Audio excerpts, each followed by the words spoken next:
James, good to see you again. How are you doing? Well, I'm rocking and rolling, Good. Deborah. Did you celebrate the new prime minister yesterday, or we have much of the same? Andy Burnham is now our new prime minister. And very shortly there will be the first cabinet meeting, which will take place, headed by the new prime minister.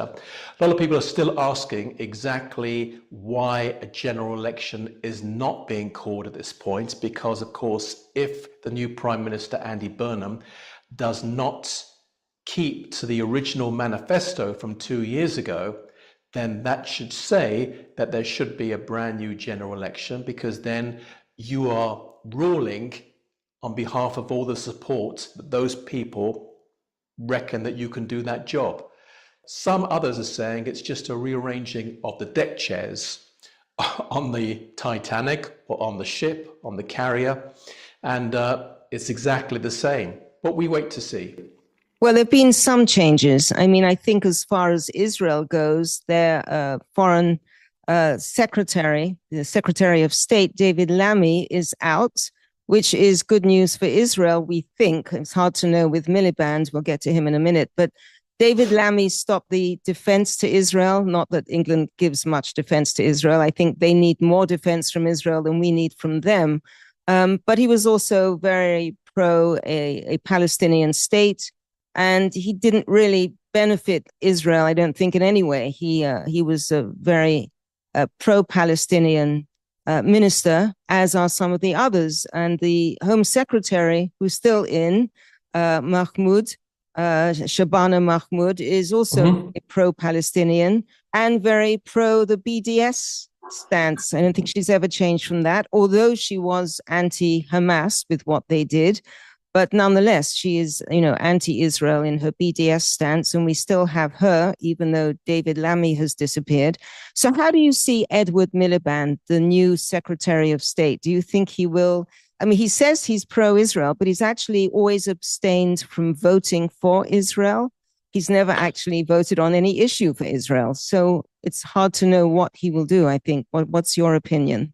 Well, firstly, on the issue of the Palestinian state, almost every single Labour member of Parliament and the overwhelming majority of members of Parliament in the House of Commons are in favour of a two-state solution.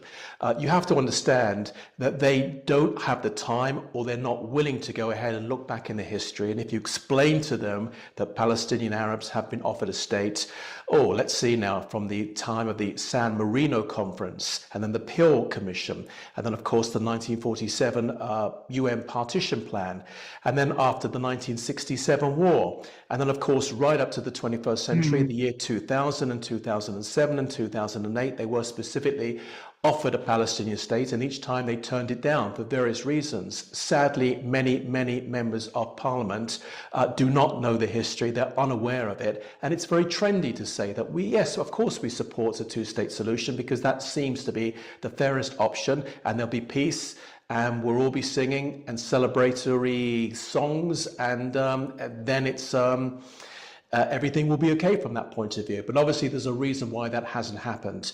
David Lammy, he wasn't a particularly good justice minister. He wasn't a very good foreign minister. He was somebody actually who I had dinner with actually several years ago, and he asked me to run his campaign to run for London mayor. And I said to him, I was a bit surprised to get that offer. And he said, "You're not going to do it, are you?" And I said to him, that's not saying anything to him, that's just making a noise, because I was a little bit taken back that he asked me to do that. And then he said, "You're going to go with Zach Goldsmith," who was the Conservative candidate who was running for London mayor at the time. And any case, David Lammy did try and win the Labour nomination. He failed. Sadiq Khan beat him, but he was always going to be a rising star, because he's a very prominent black person. And the front bench, if Labour were ever to get to power, were always going to need somebody like that stature. And of course, he was very close with Keir Starmer, that he wasn't a particularly good foreign minister. He wasn't a particularly good justice minister. I don't know whether he was offered another position. Maybe yes, maybe no, but he's now on the backbenches. He's out of government, although of course he's a member of the Labour Party and he will support this government. He's out of government at this point. Ed Miliband, you mentioned. So Ed Miliband was also the person who was the head of the Labour Party before Jeremy Corbyn took over. He was running for Prime Minister. He lost. And then, of course, when there was a leadership challenge, Jeremy Corbyn took over and the whole party particularly changed. Now, it's interesting about Ed Miliband because him and his brother, David Miliband, and they're very different in their outlook. David Miliband, of course, was on the more right of the Labour Party. And Ed Miliband, who was also running for the leadership, was on the left of the Labour Party. And everyone expected that David Miliband, somebody perhaps along the lines of Tony Blair and Gordon Brown to the right of the Labour Party, would have won. But at the last minute, the trade unions got behind Ed Miliband because they figured he was more of a socialist. He was more even close to Marxism, that he would be their man. And to everyone's surprise, Ed Miliband won. David Miliband left politics and he moved to America. That's right. And Yes. the rest is history. Right. Ed Miliband was brought back in by Keir Starmer. He became the energy minister. Many people liked him simply because he wanted to do away with cars. He wanted to focus completely on the environment. He was like a real green candidate as such, although wearing the Labour Party clothes. And he was very much opposed because he believed very much in the wind farms. He believed in taking over vast amount of land and sticking up these great big windmills. And he also was very opposed to digging for any more oil in the North Sea. As you probably know, that Britain gets most of its oil from Norway, who get it from the North Sea. Andy Burnham, he's the Prime Minister. Andy Burnham has now said, no, we're actually going to dig. We're going to dig for oil. That's right. And the reason is because we're going to create jobs. And the people in Scotland, where unemployment is very high, will get these jobs. Some say that there's not enough oil in there. And I was speaking to an oil expert about a month ago who has been in the industry for many, many years. And I asked him about this, and he said that there's only enough oil there. I don't know how you know this, but there's only enough oil there for the next 2 to 5 years. Or maybe nobody really knows how much oil is in the crust of the earth. Right. But nevertheless, every government today is on short term, and therefore they want to create jobs and they want to make the standard of living much, much better. Right. So Ed Miliband has been kicked down as the energy man, and he's been brought in as foreign minister. Now, where does he stand as a foreign minister? Well, personally, I think his knowledge about world affairs, to the best of my knowledge, is not that high. I've never really heard him speak about foreign affairs before and to really understand international relations. And we're very, very skeptical about this. Having said that, because he has moved much further to the left in all aspects, he's more, although Jewish, he's more of a Marxist. And we know Marxism, and especially if you're Jewish, they come together in a mix that is very, very, very critical, to say the least, of Israel and of Jewish people living in Israel or having a connection with Israel.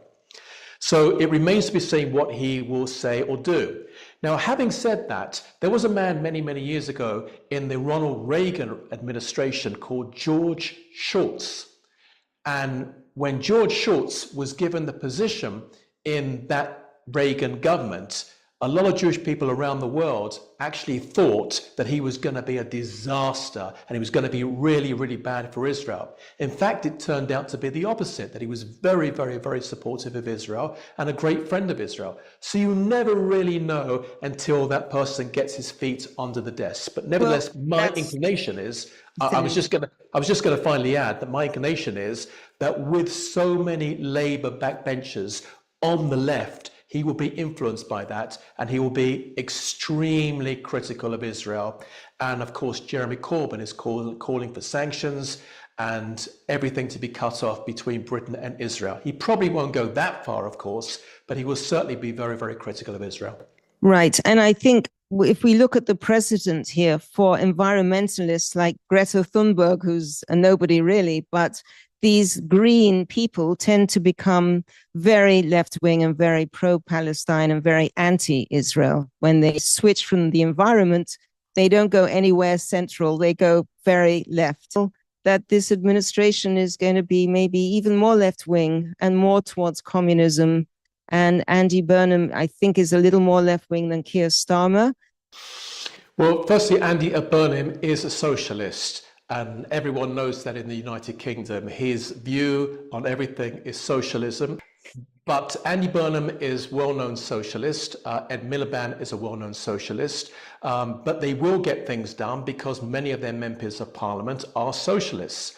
And that's why we'll have to see whether the standard of living will be better for a lot of people in the UK, because it's very, very hard for many, many people. And of course, unemployment has really, really gone up under the last government, simply because employers have had their hands tied before they can take on a brand new employee with extra taxes and all sorts of rights for the individual. And it's been very, very hard. So maybe Andy Burnham is going to ease that. Again, this remains to be seen. But we are definitely looking at a very hardline socialist government, whichever way you look upon it. With regard to Israel, it's very difficult, and I can understand from the other point of view. A lot of people look into the Middle East conflict and just say, look, from what we understand, and this is them speaking, it's not me speaking, but from what we understand, Israel is occupying land, says the United Nations. Israel is taking over land, and therefore this is against international law. And therefore we feel that if there's a two-state solution, everything will be okay. But they don't understand the very deep intrinsities and complications of the conflict, and the fact that even not just Hamas or Islamic Jihad or the Palestinian Resistance Committee, which is the third largest terror group inside of Gaza, but even the PLO that have broken off into 4 or 5 different segments now. Mahmoud Abbas just controls a small piece of land, which is the Muqata building in Ramallah, but that's it. Everything else is just broken off.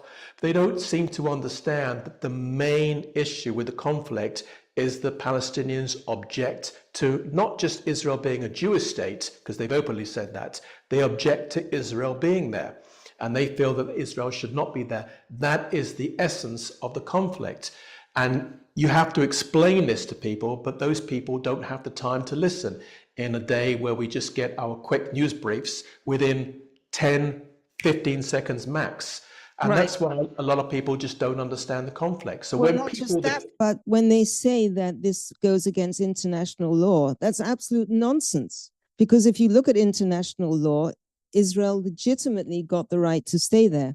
And so it's just a whitewash of the whole situation. There are no borders for the Palestinians. There's nothing that international law defines as to what makes you a state in accordance with the law. So they're not talking law, they just use it to give themselves some legitimacy. But in actuality, it's all nonsense.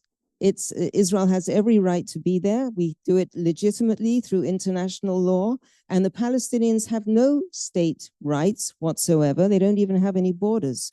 But I wanted to ask you, when you came back to discussing the economy, Rachel Reeves, I think everyone kissed her goodbye very happily. The economic strife that she brought to most of the country devastated people's lives. And I know that Healy now, who has much more experience, hopefully will be a better individual to bring up the economy. What's your opinion on that? Do you think that there'll be more stability in the economy in England? And John Healey actually seems to be a very decent man. He was the defence minister under Keir Starmer. He resigned because he was promised more money to go ahead and build up Britain's defence and to start rebuilding the army and its armoury, and to invest in some type of a drone programme, which many of the other countries have been doing for several years. Britain has actually helped with Ukraine's drone program, but it hasn't really started its own program, and it's going to need it in the coming years. There's no question about it. Europe today is preparing for a potential major conflict, or even, dare I say that word, war, and it's going to come. is the general feeling. So John Healey was a decent guy. He resigned. He's now picked up another position. He seems to be somebody who doesn't seek the limelight. He's not somebody who's in it for the ego. He's not a specific personality, but he's a very good communicator. And I've been quite impressed with some of the interviews that I've heard from him over the last few months. So again, we'll have to see. I'm sure there will be some changes that he will make from Rachel Reeves' outlook and designs and objectives. You're very kind. Yeah.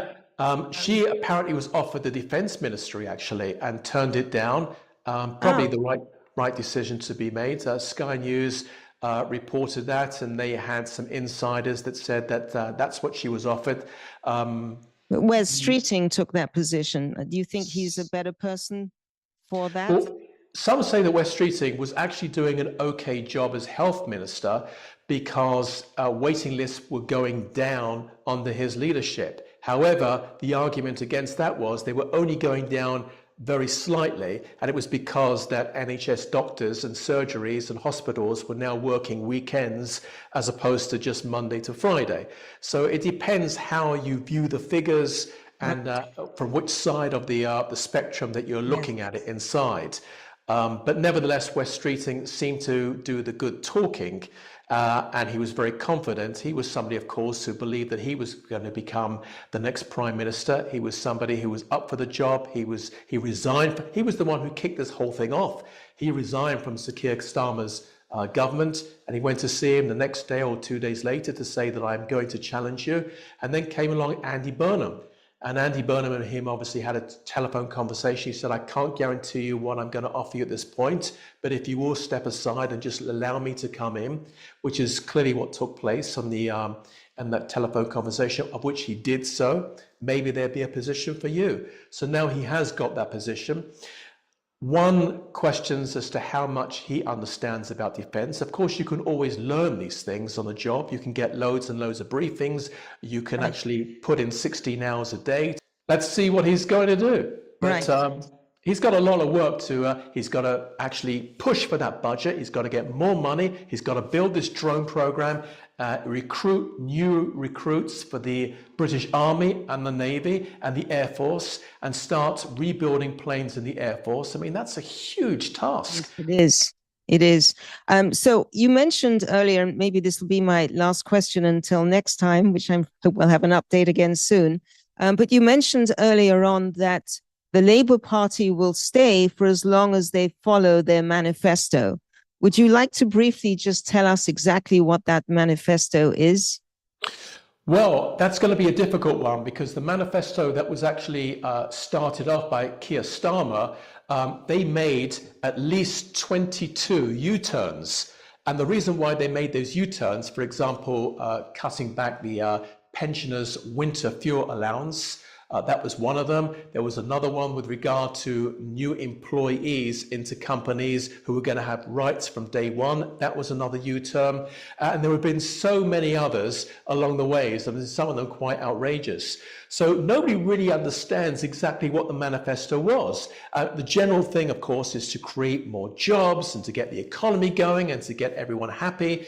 The reason why the current Prime Minister, or the brand new Prime Minister, Burnham, decided not to go for Ed Miliband as Chancellor because he was tipped to become the Chancellor, is because he is a lefty, he is a socialist, and that wasn't going to work well for the markets. Andy Burnham was clearly told about this and wanted to give him a position, but obviously gave him another position outside the finance ministry, because if he becomes the finance minister, the Chancellor of the Exchequer, then the bond markets are going to start selling.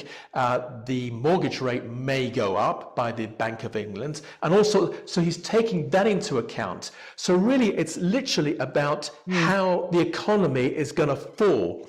And unfortunately, governments tend to go along the lines of what is the trend at that precise moment. And things have changed a lot since the last, 2 years, just over 2 years since there was a general election. Things have changed a lot. The world economy has changed a lot. We see a great threat from Russia, from China, from Iran today, from North Korea. We see the European nations, in some cases, building up their GDP to 5% in terms of defense. Britain is way behind in that. So it's very difficult to actually say, hang on, you steered away from your manifesto, call a general election. I'll just end with this at this point. And the reason why Keir Starmer got such this massive majority was not because he was so popular, but really it was because the people just wanted to kick out the Conservatives and give them what was known as a bloody nose in political terms. And they definitely did that. And that's the reason why Labour ended up with so many backbenchers who became quite rebellious against the Keir Starmer. And Andy Burnham just doesn't want to get the knife in his back this time. So he wants to be very, very careful. Yes. And he's not going to rock the boat. And the other problem is, if there was a general election, it will create more instability in Britain's economy.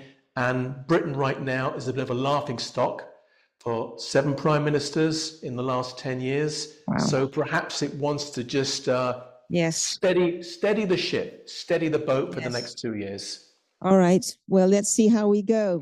If it's a disaster, they may have to call a general election, but let's see if the economy improves and if the anti-Semitism decreases, if we're going to head in that direction. But maybe next time we talk, you'll update us on that. So meanwhile, James, Jeremy, Marlo, thank you very much. Thank you.